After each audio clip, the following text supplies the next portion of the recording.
Bienvenue à toutes, bienvenue à tous à ce grand live sur votre chaîne Kinshasa Direct. Un seul dossier sur la table, l'union sacrée. L'idée prend cœur, mais beaucoup d'acteurs politiques estiment que les ambitions devront rimer avec les ressources à notre disposition ou à la disposition de l'État congolais. Nous allons tenter d'y réfléchir avec l'envol de Délice Sanga, le communicateur de ce parti politique pour la ville de Kinshasa. Un jeune politique sera avec nous pour en parler, Désiré Chimbekoy. Voilà l'ossature de ce grand live. Dans quelques instants, on développe.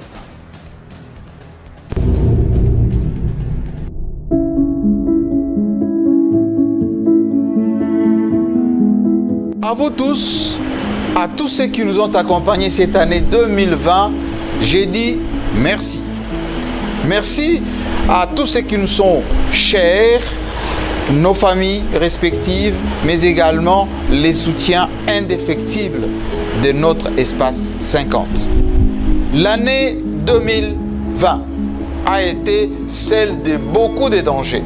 D'abord la pandémie qui a terrorisé le monde entier, mais aussi les temps de la réflexion, les temps de penser à la République démocratique du Congo, notre nation, les temps de la consultation des forces vives, mais aussi les temps de penser que notre République reste éternelle avec tous ses citoyens, tous ses fils.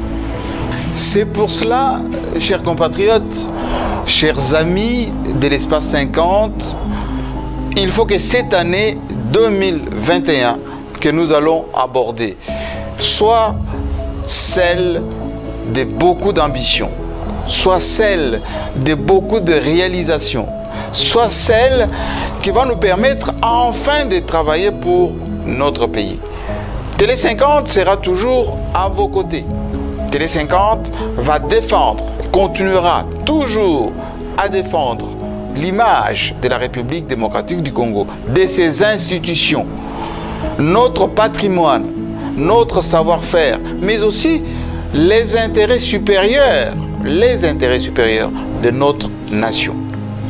Et je voulais, à cette occasion, remercier tous les supports, tous ceux qui ont, à leur degré divers, apporté leur soutien à votre espace, qu'ils trouvent ici notre reconnaissance.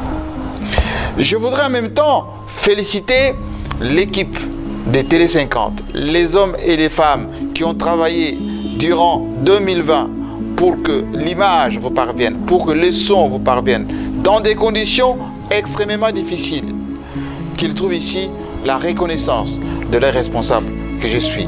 Je voulais aussi féliciter, remercier la presse de Kinshasa, que j'ai l'honneur de diriger, de garder espoir, malgré les coups durs que nous avons connus cette année, la perte de notre président, la perte de plusieurs journalistes qui nous ont quittés.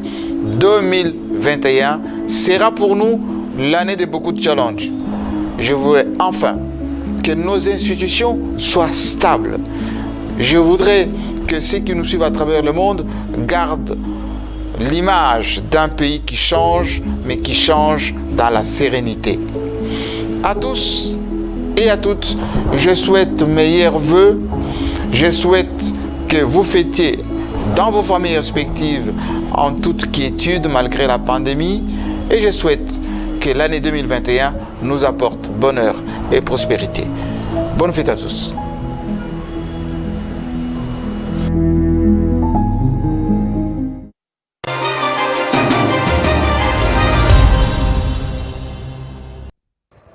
Ce sont les fêtes sans fêtes, qu'à cela nous tienne, nos meilleurs vœux de bonheur, de prospérité, de longévité, partout où vous êtes téléspectateurs, comme notre DG venait de le faire. Nous continuons, c'est jusqu'à fin janvier que nous aurons le temps de nous présenter les vœux de manière réciproque Alors ce mercredi, depuis le matin, nous avons été donc rendre les derniers hommages à notre consoeur. Nous sommes une famille. Au-delà de, par moments, de discussions à l'interne, mais nous sommes une famille, la presse. Nous avons rendu hommage à Sarah Fanny da Cruz, qui repose désormais pour l'éternité à la nécropole, du moins pour son corps.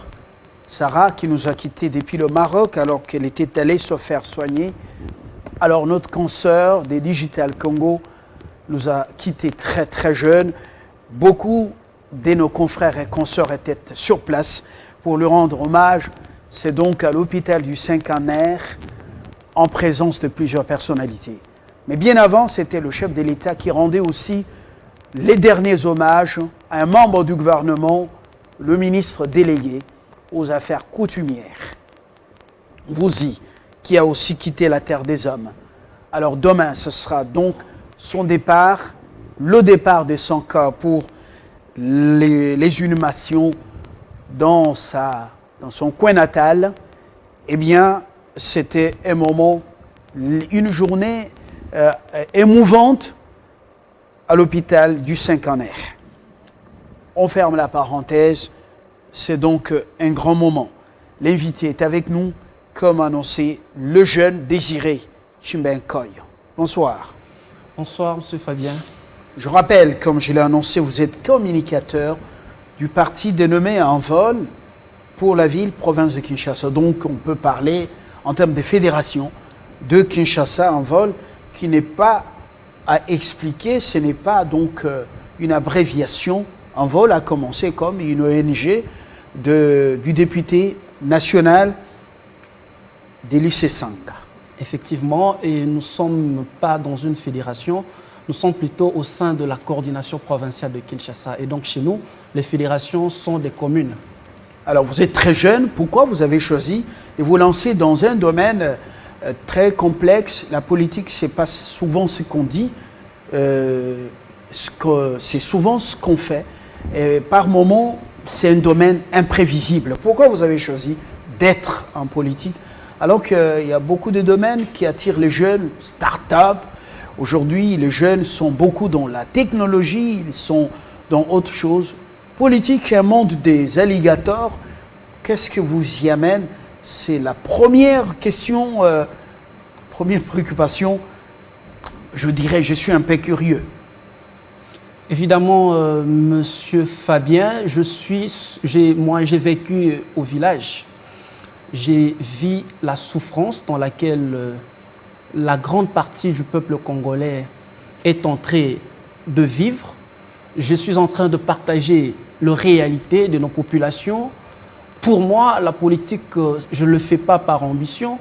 J'ai fait la politique parce que j'ai cru pouvoir apporter ma pierre à l'édifice et croire en moi, venir donner le meilleur de moi-même pour ce qui me concerne dans les temps futurs. Je pense qu'on ne peut pas rester et regarder ce qui se passe en train de se passer sans intervenir. J'ai pris la décision de m'allier à l'honorable Délice Sanga parce que j'ai estimé que les ambitions politiques qu'il porte partagent les mêmes valeurs avec le secours de la République démocratique du Congo et surtout de nos populations. Résoudre les problèmes des Congolais dans le pays profond, justement, c'est seulement à travers la politique? Je pense qu'il y a plusieurs domaines par lesquels on peut passer pour résoudre évidemment ces questions, mais le domaine phare, c'est la politique, parce que la politique, on est en quête de la gouverne, en fait. Et ceux qui ont la décision sur les gouvernés, ce sont ceux qui assurent la gouverne des entités. Et donc, pour y arriver, Monsieur Fabien, à Silicon Valley, je m'excuserai, je suis en train de... Il y a des décideurs dans le domaine numérique, dans le domaine, justement, de nouvelles technologies, l'information. Heureusement que vous ne parlez pas de la République démocratique du Congo.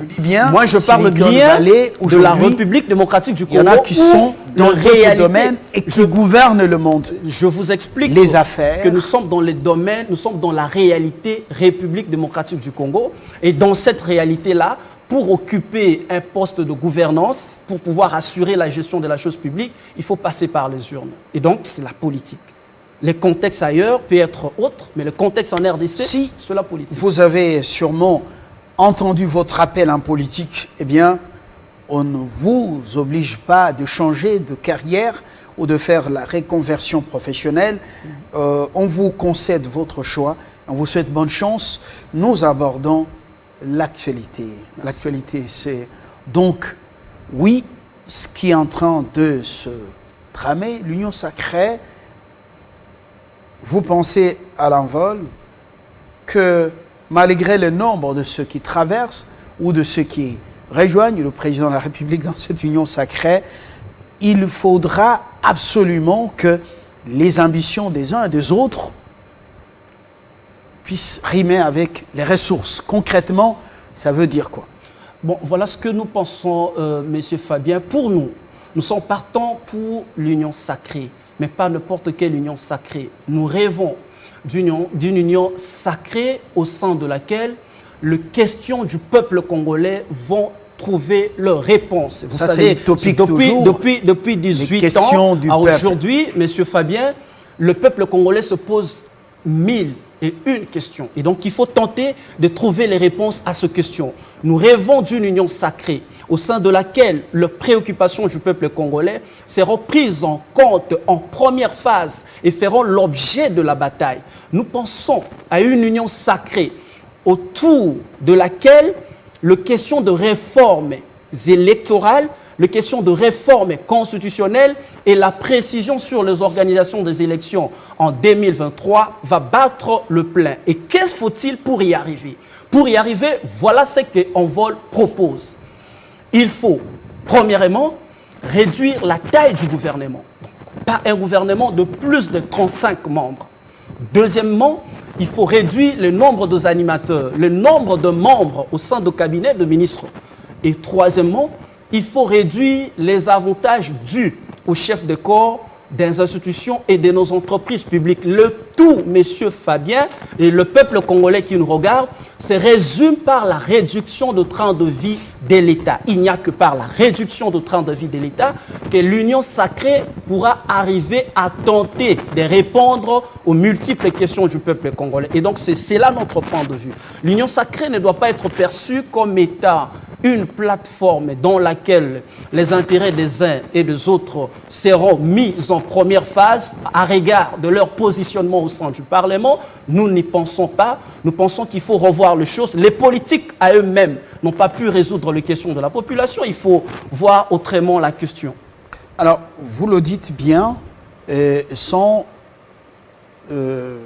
omettre le poids politique de ceux qui sont en train de rejoindre l'union sacrée, Envol, poids plume au sein de cette nouvelle dynamique, au sein de ce nouveau paradigme, selon le président Félix-Antoine Tshisekedi pour diriger ou gouverner la nation, poids plume, mais les poids lourds, je pense, en politique, ne vont pas entendre ça de cette oreille, parce qu'en politique, c'est d'abord ce qui compte, les intérêts. Le peuple, oui, mais d'abord les ambitions, les intérêts. Comment comptez-vous convaincre les poids lourds, par exemple, comme la FDC-A, comme l'UDPS, comme, premièrement, le PPRD, qui a pratiquement 56 députés nationaux au niveau de l'Assemblée nationale. Comment comptez-vous persuader la FDC-A avec une quarantaine de députés, l'UDPS et AMK de Moïse Katumbi pour qu'ils adhèrent à cette vision des choses?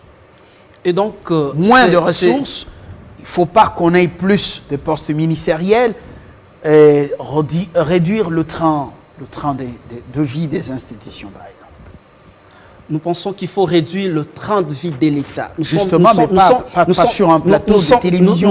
Nous sommes comment Sanga va-t-il procéder pour convaincre? Je vous explique que cela fait l'objet de notre bataille ces 2 dernières années. Et nous pensons que le chef de l'État qui a la primeur de la décision sur la question doit mettre un accent particulier sur ça. Parce que quand il le parle, quand il fait sa forme de diagnostic sur les consultations qui ont été initiées par son Excellence, il dit que la coalition FCC Cash n'a pas pu répondre aux questions de la population. Et donc, de ce point de vue, la coalition FCC Cash a été exclue ou mise en quarantaine de la gestion de la chose publique parce que les intérêts du peuple congolais étaient mis en mal par cette coalition. Et comment trouvez-vous juste qu'en écartant cette coalition pour la simple raison que les intérêts du peuple congolais n'ont pas pu trouver gain de cause et installer une autre forme de plateforme qui ne prendra pas en compte les intérêts du peuple congolais? Ça serait ignorer ce que l'on veut et ce que l'on fait. Nous conseillons ceux qui ont la primeur de la décision sur cette initiative de pouvoir tenir compte de ce paradigme, parce qu'il est le seul paradigme au jour d'aujourd'hui qui puisse nous permettre de répondre tant peu soit-il aux questions de Congolais. À la question de savoir si l'envol va se retrouver comment poids plume, non, l'envol n'est pas poids plume. Vous n'avez pas saisi ma question, je reviens. Envol, poids plume. Vous avez combien de députés au niveau de l'Assemblée? Nous avons 3 députés. Alors, poids plume. Je sais que vous êtes d'accord avec moi. L'expression n'est pas mal choisie. Poids plume. Poids plume, l'expression est mal choisie. On peut perdre. Je continue. Ça, c'est le journaliste qui réfléchit. Vous ne pouvez pas lui interdire de réfléchir. Par rapport au PPRD, par rapport à la FDCA, par rapport à l'UDPS et à l'AMK. Poids plume. Comment comptez-vous procéder pour convaincre les poids lourds, ces poids lourds, de revoir leurs ambitions par rapport aux ressources qui sont maigres, de manière à ce que nous ayons un gouvernement très souple, avec, comme vous l'avez dit, moins de personnel dans les cabinets politiques, moins d'avantages alloués au ministère, vice-primature, ministère d'État, et que sais-je encore.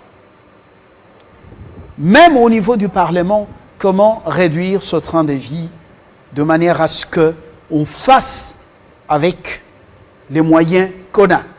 Vous allez le faire de quelle manière?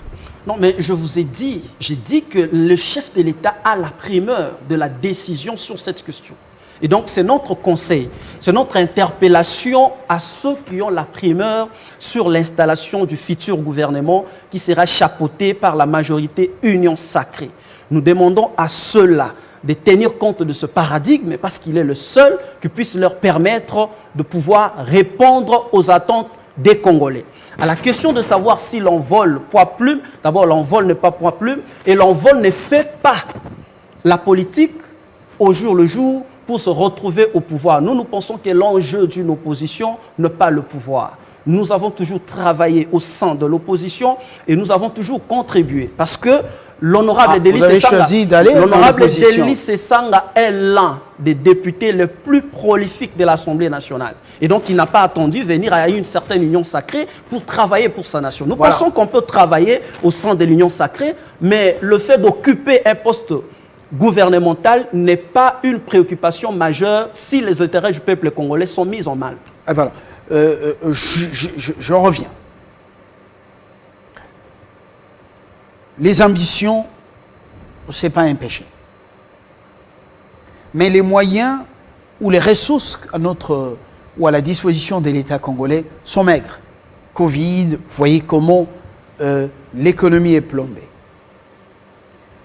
Est-ce que c'est les avantages liés aux fonctions des politiques au sein du gouvernement ou du Parlement qui font que davantage les ressources sont plus allouées aux individus, aux personnalités, qu'au peuple ou à la résolution des problèmes du peuple, ou c'est le détournement, la corruption, la concussion, la gabegie et le blanchiment des capitaux qui grippent la machine du gouvernement de façon que le peuple d'abord commence à devenir le peuple après.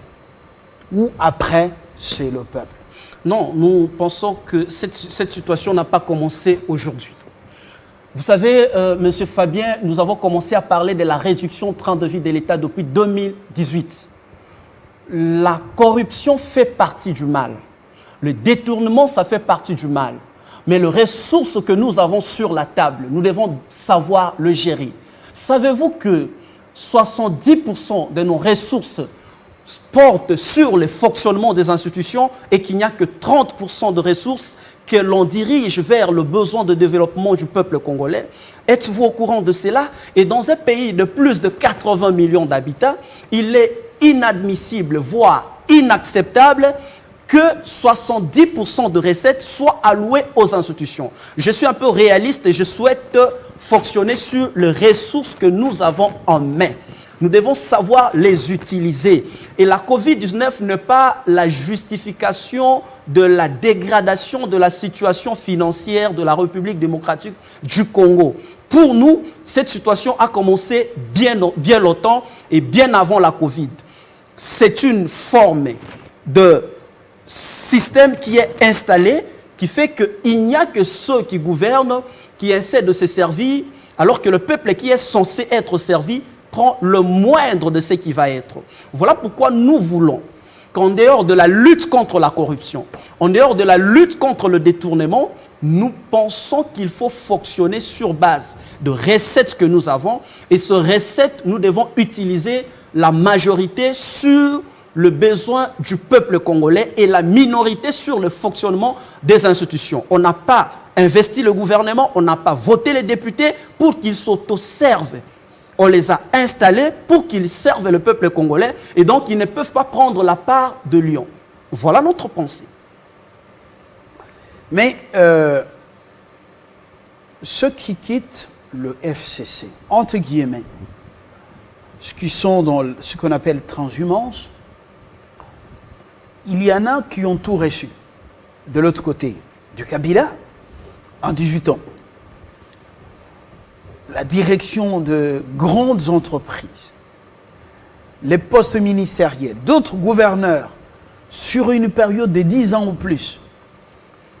Et vous pensez que de l'autre côté, en réduisant le train de vie, les institutions, en diminuant l'ossature gouvernementale, de 60, plus de 60 à une trentaine de postes ministériels, en diminuant le nombre personnels dans les cabinets, qui sont pour la plupart membres de partis politiques, parce que c'est de cette façon qu'on peut récompenser les membres de sa formation politique qui ont mouillé le maillot et qui y ont consenti assez de sacrifices.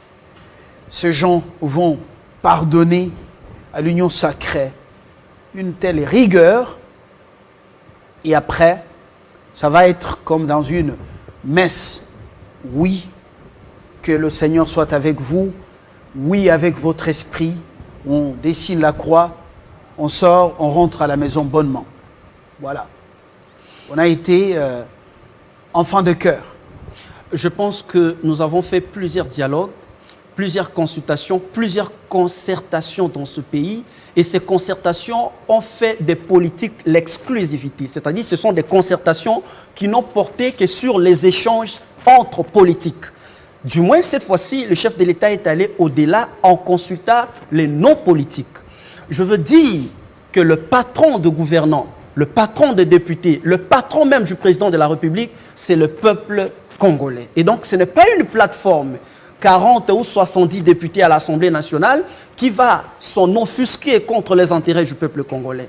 Nous conseillons, parce que c'est le moment de le dire, on ne peut pas quitter l'enfer pour revenir en l'enfer. Si nous avons renié la coalition FCC Cash, la raison est bien connue. C'est parce que cette coalition n'a pas travaillé pour son patron. Le patron, c'est le peuple.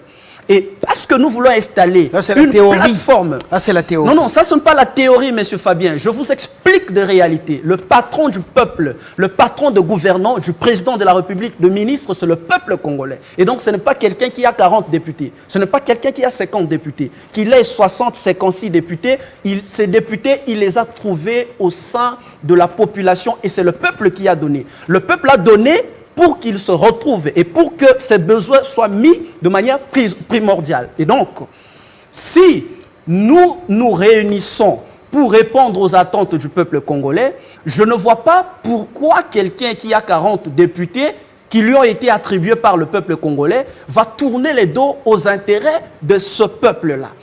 À quoi bon, à quoi sert-il d'être député, d'avoir des députés, si le peuple qui nous a mandatés continue de souffrir et nous lui tournons le dos? Nous avons une perception plutôt différente. Vous savez, aujourd'hui, il y a la question de moyens qui se pose au niveau de l'INRB sur la Covid-19.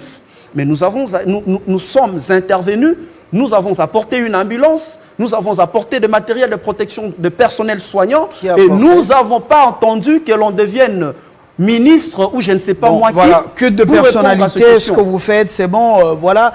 Pour la com politique, c'est pas bon, c'est votre droit. Mais nous revenons au vrai problème. Le vrai problème dans ce pays, c'est ce qui sort de la marmite, qui a des trous, qui sointent, ou c'est ce qui est justement dépensé. Non, moi, les ressources mobilisées. Je pense que c'est les deux. Les deux, pourquoi?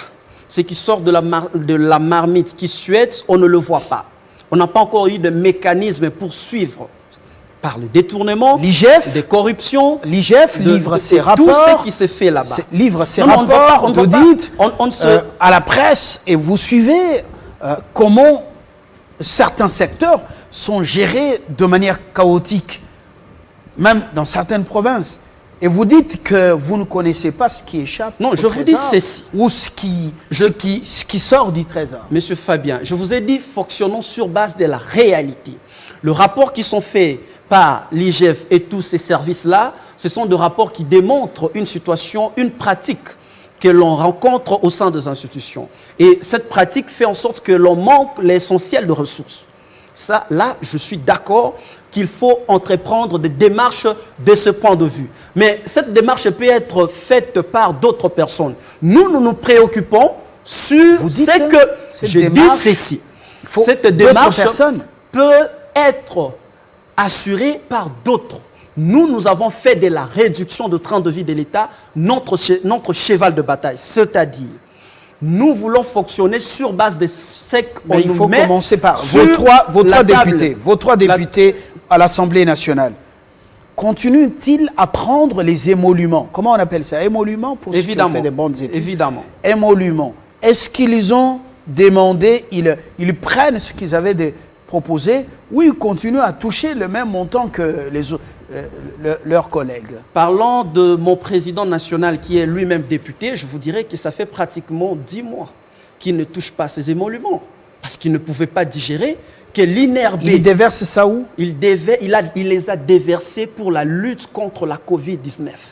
Très bien. Puis, alors, si donc, je vous explique de ce point de vue, nous, on est là pour les intérêts du peuple. Si tel est le cas, alors bravo, un exemple, une action à saluer. Évidemment. Dans la praxis. Il ne s'est pas limité dans la sur le plan praxis, proposition. je suis allergique au culte des personnalités. Alors, nous revenons à la justice, aux réformes qui doivent être amorcées. Votre parti était parmi ceux qui ont beaucoup chanté réforme, justement. Contre réforme. Réforme, à ce stade, que l'Union sacrée va prendre corps, qu'est-ce qui devrait être prioritaire? Les réformes à la CENI ou bien le renforcement de la justice? La justice équitable, pas une justice entre les mains des gens, mais une justice au service du peuple. Et qui permet au peuple, au trésor, de récupérer ou de rentrer dans ses droits en arrêtant et en condamnant les délinquants économiques, ou les criminels économiques en récupérant les droits du trésor public? Non, je pense que tout est important. Mais si vous voulez tout est prioritaire. Tout est important. Si vous voulez que l'on parle de la justice, mais il n'y a pas une bonne justice si les magistrats qui doivent assurer cette justice ne sont pas mis dans de meilleures conditions, Monsieur Fabien. Quand on parle de l'insécurité, même ici dans la ville de Kinshasa, quand on parle de l'insécurité dans d'autres zones de l'Est de la République démocratique du Congo, laissez-moi vous dire que le point le plus important en ce jour, c'est la réduction de train de vie de l'État. Parce qu'il n'y a que par la réduction de train de vie de l'État que l'on saura répondre à ces questions. On prendra des avantages exorbitants que l'on met à la disposition des grandes institutions pour les déverser sur le fonctionnement de la police, de nos militaires et de nos magistrats. Ces gens doivent être bien payés, ils doivent être bien encadrés pour que dans leur travail, ils ne soient pas tentés de corrompre ou d'être corrompus. Vous voyez, là où nous disons que le point le plus important, c'est la réduction de train de vie de l'État. Il faut mettre le magistrat dans de meilleures conditions pour espérer une bonne justice. Vous vous souvenez des magistrats tolérance zéro sous Joseph Kabila? Les jeunes, on a dit, on a injecté du sang nouveau dans l'appareil judiciaire.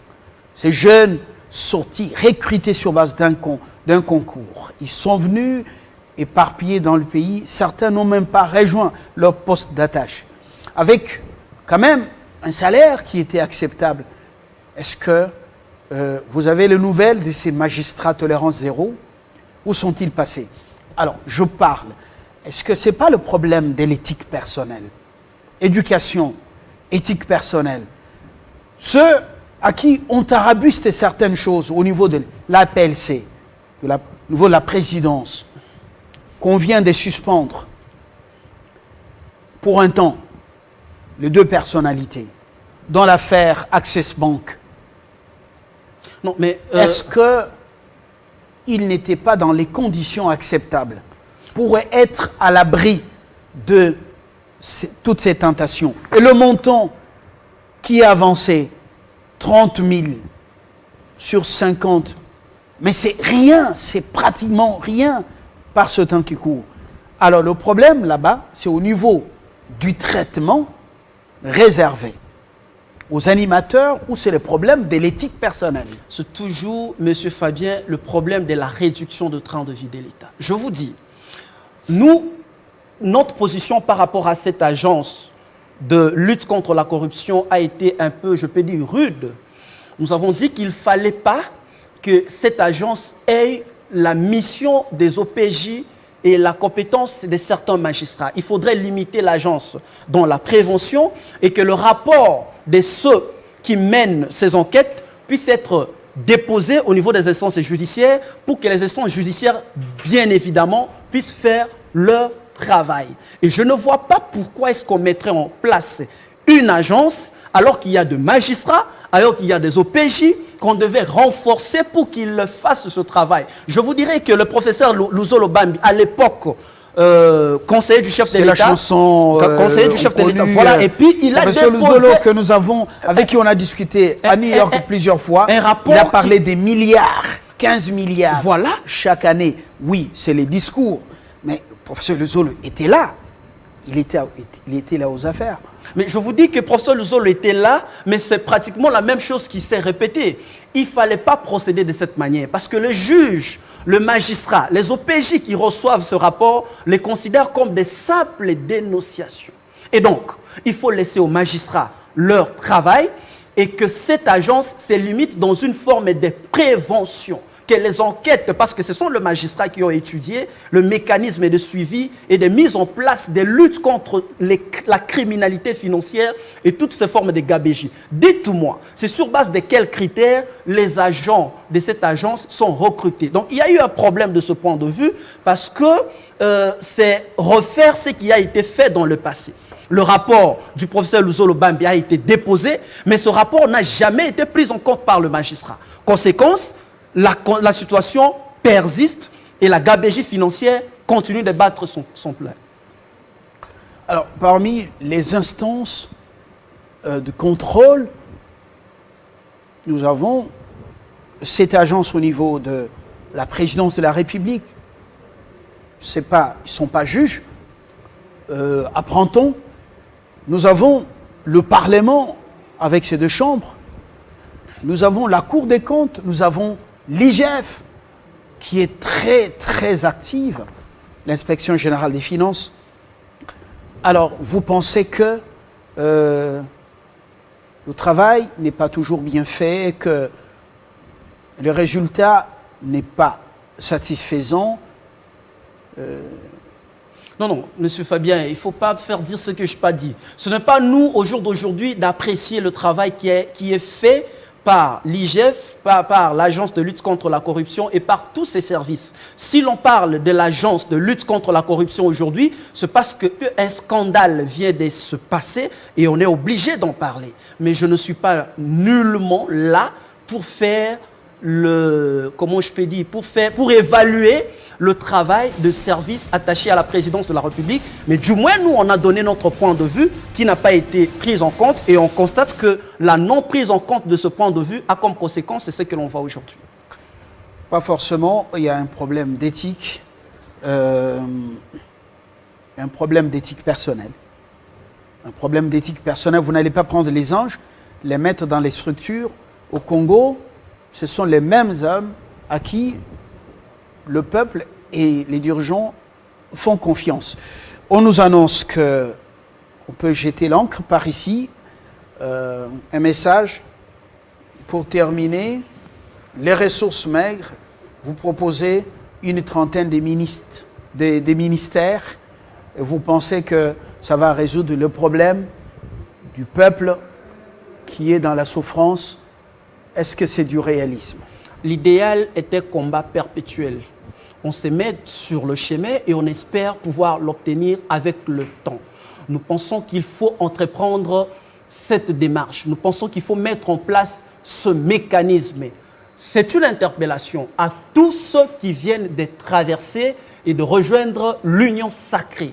L'union sacrée doit être perçue comme un courant dans lequel la lutte pour les intérêts du peuple congolais doit faire le sentir des attentes des uns et des autres.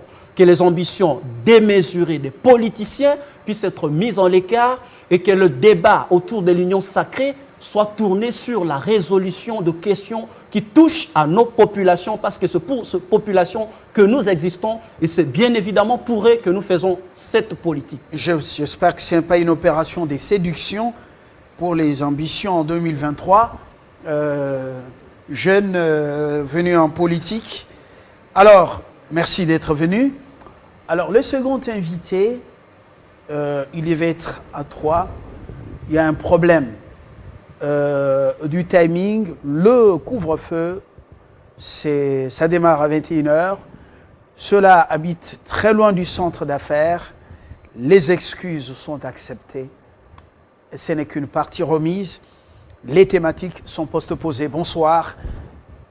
Je recevais Désiré Chimbekoy. J'ai bien prononcé Chimbekoy, communicateur en vol Kinshasa. À très bientôt. Le journal sur votre chaîne. Dans les minutes qui viennent, je vous retrouve très prochainement avec le même plaisir. Portez-vous très bien. Heureuse fête de fin d'année et de nouvel an. Certains dans la méditation, d'autres dans l'exubérance de la cervelle. L'essentiel, c'est la vie que l'Éternel nous procure. À très bientôt.